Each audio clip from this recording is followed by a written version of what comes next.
First of all, I love the fact that you said you were it had that other major for about 2 days. I relate to that tremendously. I thought I wanted to be an architect. Took I think it was 1 or 2 days of this class. I was like, this is crazy. No way. Dropped out of that and then started with music. Um, Yeah. and I was like, oh, I love this. So it's so funny that you say that.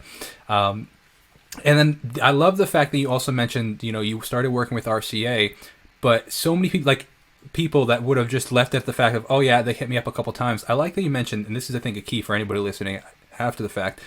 It was very happenstance. It was one, two, three times this first year, two, three times this second year. Like if you just said, oh, they hit me up a couple times, like people are like, oh, he had 17 gigs the first year. Like it takes a while to build these careers, man, and get the connections and meet the people. And I think that myself included, starting off, I thought I was going to be playing Madison Square Garden 3 years. You know what I mean? Like it doesn't work like that. No, it doesn't. I mean, it was actually really frustrating at first because I Sure. got the connection. She put me in Mm, touch, and they almost immediately were like, "Hey, Chip the Rip has a music video we'd love to do behind the scenes for."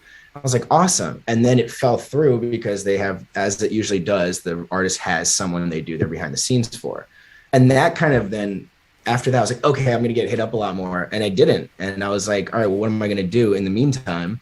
That's where all those weird events and things started coming in. I was working at restaurants to supplement income as well. What I didn't mention in there was all the other passion things that I do, because I am trying to be a director and I'm working to be a director.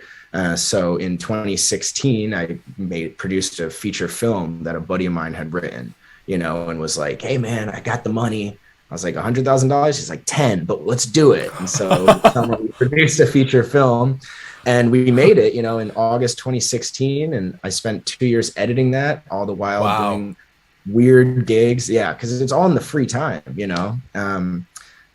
right before the pandemic, I actually produced and directed a short film that I had written in college. That was going to be my thesis, and these are all then editing. Luckily, don't want to say luckily, but the pandemic hit and it gave me time to edit I had nothing else but to edit that. So that was in the Yeah. festival circuit the last year. But those things, I mean, I'm still not like a director by, working standards like that. And that's what I moved here to do. I mean, they definitely take a lot of time. So Hmm. patience. But Oh, that is the biggest thing. It's patience and enjoying the journey, because otherwise, you get depressed and you're like, screw it, I'm not here where I want to be. But it's like, you know what, I'm one day closer. I can tell you that, right?